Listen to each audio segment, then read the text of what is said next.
Kasi ano yan, I think they're having trouble with the impeachment case kay Inday Sara. So, this Remulla guy, pag maging ombudsman siya, he will use the position, again, to weaponize against the vice president. Yan lang pa yan. Yan lang ang itindihin nyo. Tapos, yung Taal Lake sa Bungero, naging war on drugs na sa Bungero. War on drugs. You know, you really look stupid. Mga stupido talaga kayo sa totoo lang. Kung ano, sino ba direktor nyo? Sana ako na lang yung ginawa nyo kasi gumawa ng story. Mas magaling ako gumawa ng story. Mananano pa kayo. Well, mga sa Bungero, naging war on drugs. Sa klase mo eh. Ano klase ito? Mas sumobra pa kayo sa sa Netflix. Sa totoo lang.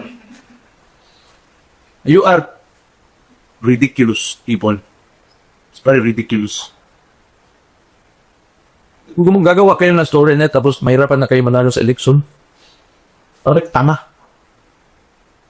Tanga talaga kayo. Dapat. Ay, ano ba? Mayor, since you mentioned itong impeachment case niya ni DDP Sara, gusto natin pag-usapan, Mayor, sa Mayor, okay. It will not only be the Vice President. Pag sinimulan ni Remulla yan, yung ombudsman niya na posisyon, pag natapos na yan si Inday Sara, lahat ng mga politiko, mahawakan nila eh. Okay, sige, you will not, ayaw mong kumapti sa amin, may kaso ka. Okay, let's say for example, Cebu, Manila, anywhere else. Ang gagawin lang ng Remulla na yan, tatakutin nila ng kaso yung mga politiko na yan. So that they can control the entire country with the elected officials, especially those in the highest positions. Through, kita mo nga may heartbeat sensor. You know, masyado sila magaling gumawa ng story, and they, really abuse the powers of government. Yan lang ang gagawin yan. Maniwala kayo sa akin. I am saying this right now. Pag naging ombudsman yan, Inday Sara, and next, then, they will make an example of Vice President Inday Sara. Kasi pag nagawa nila yan, we will file a case against her. Ang sunod niyan, tataputin na kayo. Kasi Vice President nga kinaya nila. So, huwag mo kaming utuin, Remulla. Hey, Mayor, actually, we did see already, remember, the past yung mga, hindi pa ombudsman mayor, but there's already been suspensions. Cases filed. Mga suspension ng mga government officials na hindi pro-admin. So, I think there's a big possibility. Yeah, because that's why they're weaponizing the government, because they're trying to attempt an authoritarian regime. And they make it so subtle. Bababa si Marcos, papalit sila ng kandida, and then so on and so forth. They are attempting an authoritarian regime because si Marcos, he grew up si Marcos during his teens, and he thinks it's his birthright na kanila tong Pilipinas, and along with these oligarchs and cronies. So they feel that the Philippines is theirs. Well, that was a long time ago. Ngayon, wala magawa din.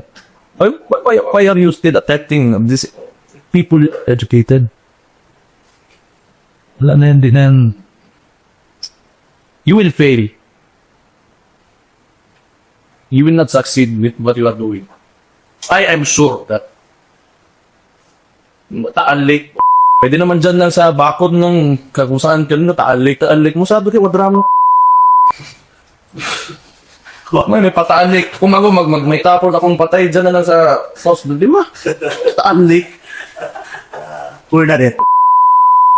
Nakasako kang stop fooling us.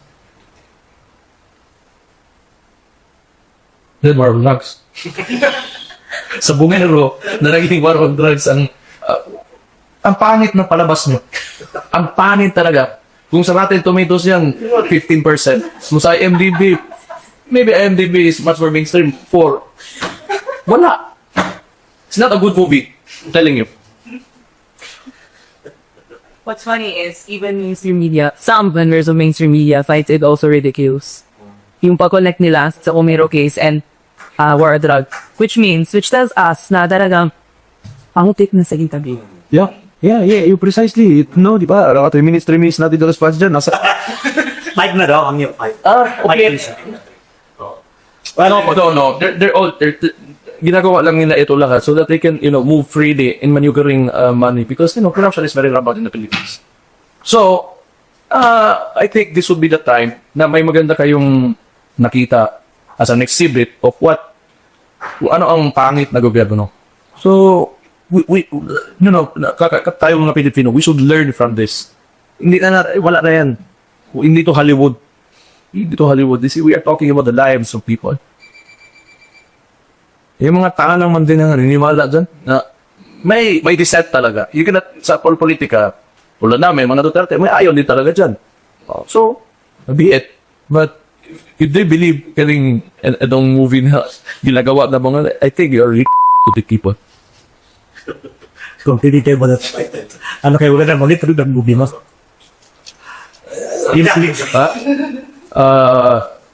Ano sa man sige sama si Puswede sila. Ba't ano ako, rambo-rambo hindi Ina, di ba? Hindi nauubusan ng bala ba? Tapos inuubos lakat. Abangan ang susunod na kabanyaron na. We look forward to the next story back. Okay. Ingani mo ganda ang psyche ba sa Pilipino ba? It's very intertwined with show business. That's why mainstream media got a hold of it for the longest time. And eto mga telenovela dyan, lumalabas ang mga probinsyano na yan.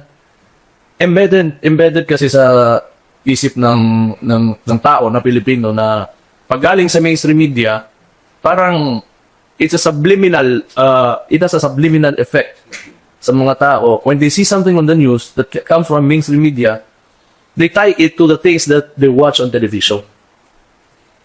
So kamo mga Pilipino, it's time for you to wake up. Yung palabas, yung mga telenovela, they're just, they have a director, it's all makeup. And this government is doing the same thing. Haphang isip. Kathang isip. Yes, work of fiction. Another issue, Mayor Marps, that a trigood is wrapped us from is yung hair follicle drug text, which is mas lumalak na sa issue ngayon because of mga speculations about the first family's drug use, and especially yung kumabas na yung report about Paulo Tantoco's death, which came out saying that he died of cocaine. And yun nga, what you say about this, Mayor? Yung hair follicle test, sinabi naman ni President Marcos na ayaw niya daw. But if you would agree to that, I suggest all politicians, including me, I would be second to him. Ako'y sunod. Let's do it. Tayo lahat. Pa-hair follicle test tayo. Ganun lang yan kasimple. Nasa presidente lang yan. Kung ayaw niya, then, I think he's okay with that. Then I think he's fine of having, a narco-infested country. So, what can we do? Nothing. But if the president is serious, do the hair follicle test, then it should be done publicly, transparently, and publicly, para kita lahat ng tao, that lahat ng executive, lahat ng elected officials, gawin lahat. Sino yung mag-positive dyan? Tanggal. Tapos. No drama. So, simple. Very simple. And yet, guilty ka nos. Tatanong lang namin kami. Natin sa bagay. Pero ayaw niya daw okay lang. So, maybe, sige, baka tayo gusto niya. Mayor, let's go back to that. Dito na naman tayo sa impeachment case ni VP Sara. So what can you say, Mayor? It seems like there's a back and forth going on between the House and the Senate after the previous Senate decided to remand the articles of impeachment back to House of Representatives. Ano yung sasabi niyo? I think you should just stop it. It's not one Dili mo si o walang progress sa ethics. Ba? So, ethics sa pahin yan. Kasi ganito yan. The congressmen, gusto talaga nila na they will decide that. Kasi, ang congressman ng God, wala tayong proyekto. Dili na taga-budget sa, Tagalog po. Hindi yan bigyan ng budget ng speaker o ni Romualdez. Ang mangyayari niya, they cannot, they do not have mobilization funds for the next elections. So that's why, mapipilitan talaga bumirma ng impeachment. Okay? Unlike the senators, it's mostly a popularity contest. And I think these people who are in the Senate, before pa sila na naging senador, when they were in the previous, you know, like, I don't know how they got there, pero they can stand by themselves. But, you know, kaya nila yung sarili na they do not need the help of the speaker. Kaya, of course, senador kami. Hindi mo naman pwede pagsabihin na ikaw speaker, Congress kayo, pagsabihin yung anong gawin na ng mga senador. It's a national position. It's a higher national position than the Congress. So yung mga tao na yan, may mga sariling you know, view on the matter.